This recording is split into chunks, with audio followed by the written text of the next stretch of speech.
After the completion of season 2, I thought it best we run through the last episode and I give my commentary on all the behind the scenes stuff and just little details that you may have missed. As always, this will probably have some major spoilers. If you haven't seen season 2 and want to keep watching the series blind without spoilers, because I'm probably going to go into some spoilers for some future concepts as well, but nothing too major. Spoiler warning, but if you're still here, it's probably because you want extra details and you want to know that juicy lore. So without further ado, let's get started.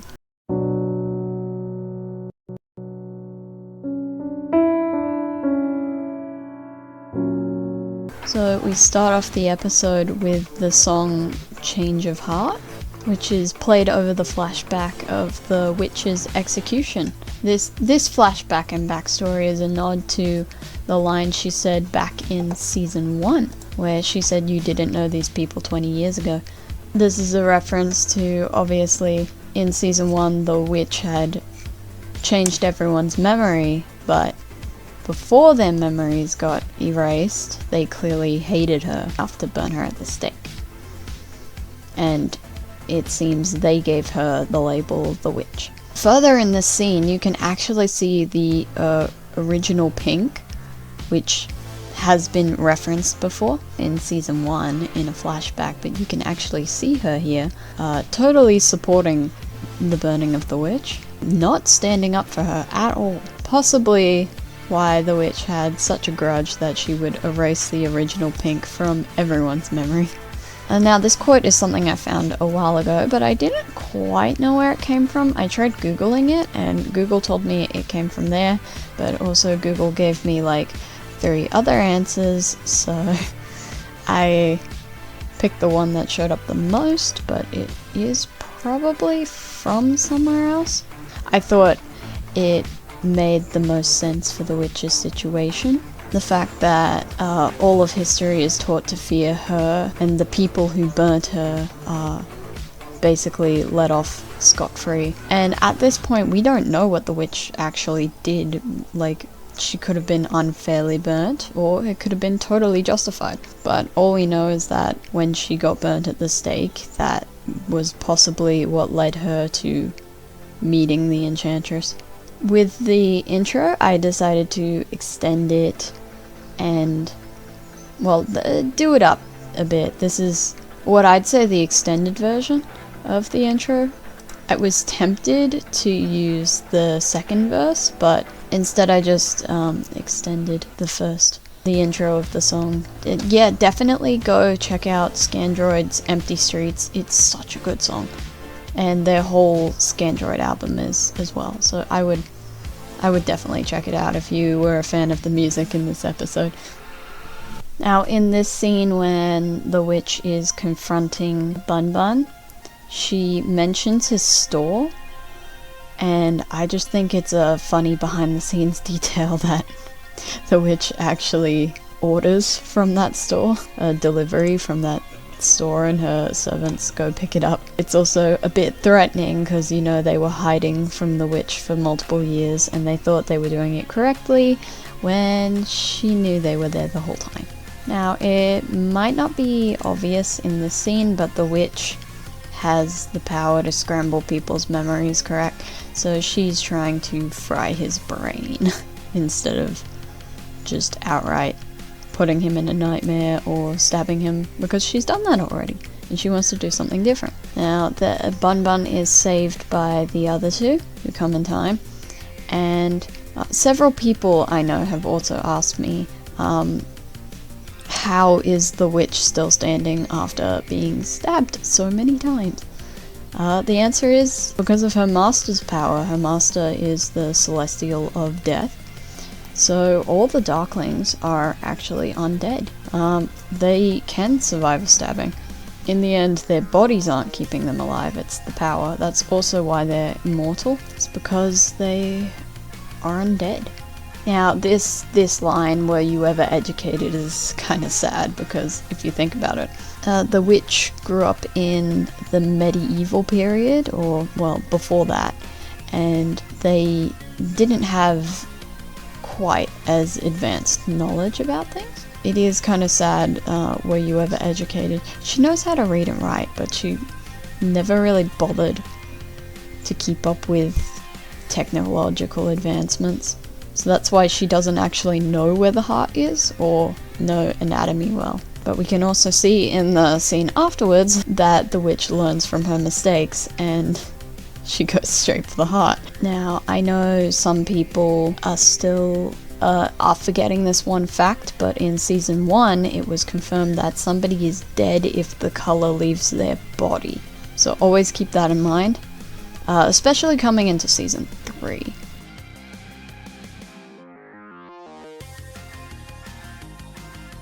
Yes. Now in Kyra's fight with the witch, you can actually see Kyra, especially in this frame, she did get hit, but instead of bleeding, she's got bubbles, showing she's mastered the ability to turn in and out of water. One of your questions was about the return of Kyra. The reason why Kyra vanished into the ocean was because she hadn't fully mastered her power over water yet, and the witch wasn't going to let her master that power, so she had to fake her death. And by turning into the water, she was able to become one with it and understand it better. And luckily, she arrived in time to save her sister from the witch. Now, the actual detail for the witch's contract with the Enchantress is her soul for power. Each Darkling has a different contract. Because of the unique nature of the witch's contract with the Enchantress, it means the witch we meet in season 1 is very different from the witch we meet in the season 2. Between that time, she has mega abused her power and lost a lot of her soul. And as it is stated here, a person would go insane with only a piece of their soul missing. So the witch has lost her marbles. Now in this scene, the witch is having a bit of a crash out. If it wasn't obvious, she is the original orange. She was heavily bullied for being that orange. She limits herself. She's like, you only talk to animals, like you're not capable of anything more. That she's a weakling. Back in episode 9, the witch had revealed that the witch had said a huge lie that had been deceiving thousands, and that's that the orange has the power over animals. The witch was led to believe that's all she's capable of. She put herself in a box, and in turn put every other orange in a box. Never believing there could be anything more than just the person who talks to animals. And comparing that to the power of space, healing, and fire, like, talking to animals does not seem that strong. Looks to be that she made the deal with the Enchantress to escape that shame that she put upon herself. I hope that explanation answers your questions, but to answer this one directly, all colors past and present are connected to each other through the color. You just gotta dig really deep to find them.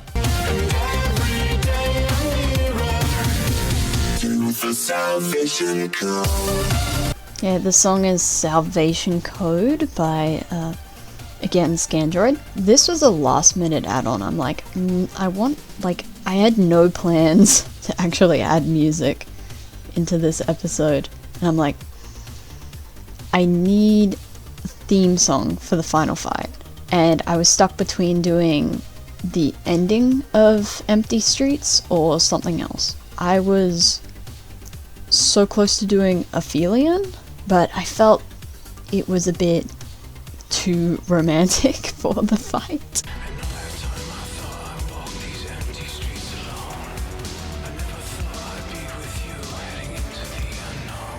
So yeah, I ended on Salvation Code, and this segment took me 8 hours to animate. Screenshotting and editing, it took 8 hours in total. So in the scene when Andy shows up, it is a question, how did Andy get there? He walked. He talks about the light is the fragments of the colors. So they all have the ability to tap into the light's power with enough strength. So red has the ability to tap into holy fire, and it's actually true that the other colors as well have their own version of holy fire. Episode 9, Robin saves Kyra from the nightmare, is actually him tapping into the light's power. So in the scene where they are actively close to the heart, they are able to draw out that light inside of them to power the heart, which has been dead for years. The song playing is Isolated System by Muse, another last minute add-on. I just thought it suited it very well. My editing stopping me here. I forgot to mention this silhouette in this scene is a direct reference to a drawing I made of the Enchantress that I posted a while back. I feel like it's explained very well, but if you didn't catch it, because the Darklings are undead, they can't be killed by normal methods. You gotta push them until they break, basically, and then once the demon inside of them that's actually keeping them alive comes to the surface, you kill the demon, and that kills the Darkling. Now, I've been asked whether there's a different way to defeat the witch without using the light's heart.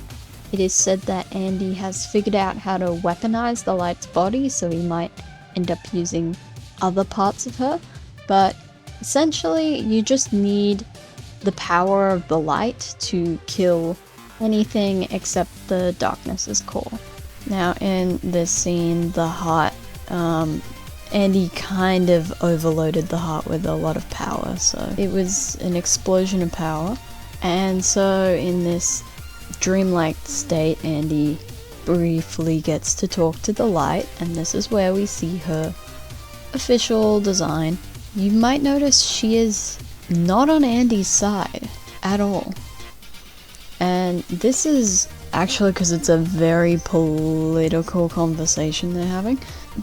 So far in the story, there are like 3 political factions. There's the Darklings, who serve the Enchantress, who is the darkness, if that wasn't obvious. Then there is the human race, and that is just the capital, basically, with the king and the military and all the politics and the lords. They're the human race. They represent, well, humanity. And then there is the Lights faction, which is more of a religious thing. We got people like the Knights from Season 1, and especially Kyra, who all devotedly serve the light, and they believe that the light isn't really dead. That it's just her physical body that's dead, but her spirit is still alive and still controlling everything. They sort of view the light as a god, basically. Meanwhile, the Humanity faction has stepped away. It was mentioned in episode 4 that they didn't even want to use the colors because they were so proud. The idea that the light has abandoned them and they have to fend for themselves. So Andy is on the side of humanity, and the light is obviously on the side of the light. And Andy here wants to become a god. He is very ambitious. Andy he's not religious, but he does believe the light exists. He doesn't, though, believe the light's a god. He believes he must use the light and the power the light holds to defeat the darkness. And that's why he wants to know where the light's core is. The light and dark both have a core. This is the source of their whole power. So the heart is merely a more human organ, but the core is actually where the power comes from. The cores can't be destroyed, though, but merely if the Enchantress were to get her hands on the core, she'd be able to stop any uprising if anyone else were to use the light's core. So that's why Andy wants the core, but The light understands balance, which Andy doesn't, and will refuse to disclose the location of the core to Andy, but does give him a prophecy. These words mirror Todd's words in episode 12, where Todd said he thinks he's gonna die a horrible fate. And now the light is giving him a fortune that he will die a horrible fate. Now, one of you had a brilliant question to why is this scene creepy and suspicious, and does it set up anything for season 3? Now, I went in this direction for this scene, not as a setup for season 3, but a payoff for everything everybody's been saying. Because this whole time, all the characters have basically been telling you not to trust Andy, and this is why. It's because he's not noble in heart. He didn't kill the witch because it's the right thing to do, he killed the witch for power. Now, in this next scene, I've decided to set up for season 3 by showing you the silhouettes of the rest of the Darklings. There are 8 Darklings in total, and you have met probably 3 of them so far, being Fire Eater the Witch and the Beast from season 1. Don't be fooled by this line saying the witch was the weakest, because they are unreliable narrators, while the Colors are the good guys and they work together a lot, and you know, they come together to defeat this big looming threat. The Darklings are the exact opposite. They do not work together. In fact, it was one of the Darklings who told Ember and Andy about the contract, to purposely sabotage the witch. Just because they say they're more powerful than the witch doesn't mean they are. That will be up to you, the viewer, to decide where they rank in power as you meet them next season. So I will confirm it here and now, these new Darklings will all show up in season 3. They all have rather important backstories, and yes, they are connected to the first generation of the Colors, but I will not be elaborating on it next season. A future season is already planned to have their backstories and to explore that story, but this fact can also be good to keep in the back of your head when the Darklings are on screen and if certain dialogue seems a bit suspicious. Now, this last frame is a special frame because, if you know, I use a lot of green screen and blue screen. I tried using red screen back in episode 11 when Kyra and Raz were on the same screen. Did not go well. In most scenes where you see Kyra or Raz, they are either separated or I'm having to double up on panels. But silly me forgot to double up and do one blue screen for this last frame, and I did it in a green screen. I had to go into Ibis Paint and remove the green screen manually. Very poetic, I'd say, that they are finally all together on the screen. That Raz, for once, is actually there with everyone else in the original screenshot. And the end credits song is Connection by Scandroid, which I really love. The song gives me chills, and I thought it was a good end off, that they're all connected. And yes, Raz did get pardoned for the crimes because she was able to kill a Darkling, which I'd say would make up for her crimes of working with a Darkling. I must address the elephant in the room. This post. Only 4 episodes left. Who's not gonna make it? I put this there for a reason. So the characters here are just a list of characters who go through fake out deaths. I'm a bit of a troll. I'm sorry. So Kyra's head gets blown off. Andy gets in the explosion, Ember gets stabbed, and Raz is set up for execution. So the only person who did die was the witch. Good ending! I think I also would have put Robin on the list as well. I will say this here, but I will also say it on a post. Yes, I am going to make season 3, but after how long this episode took and how much it took out of me, I am deciding to take a 3-month hiatus before I start developing. So don't expect any news about season 3 until May or late April.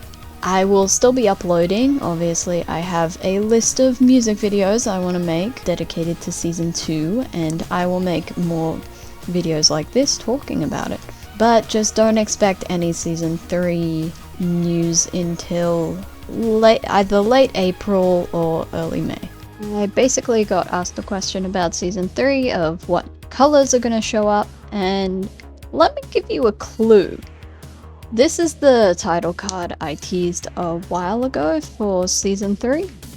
Seasons going forward from season 2 are going to be different, as they will have less colors, and I think this is very much for the better. We will be focusing on red and blue next season. Anyway, if you haven't seen the final yet, what are you doing here? I just spoiled the whole thing. Please go watch it. If you've jumped onto the bandwagon late, we have uploaded all of season 1 on this channel, so go catch up. If you're bored and haven't seen my other series yet, I also have 3 seasons of Supernova, as well as 2 seasons of Division 8. Both very good shows, and I'd highly suggest you watch. Now, you will probably hear from me soon, because after this video uploads, I am gonna start developing another one, which will hopefully come out very soon. Be on the lookout for music videos, as I will be working on them too. Hope you are all having a splendid day, night, evening, wherever you are. Be kind to each other, stay creative, and drink water. Thank you for watching my video, and bye bye!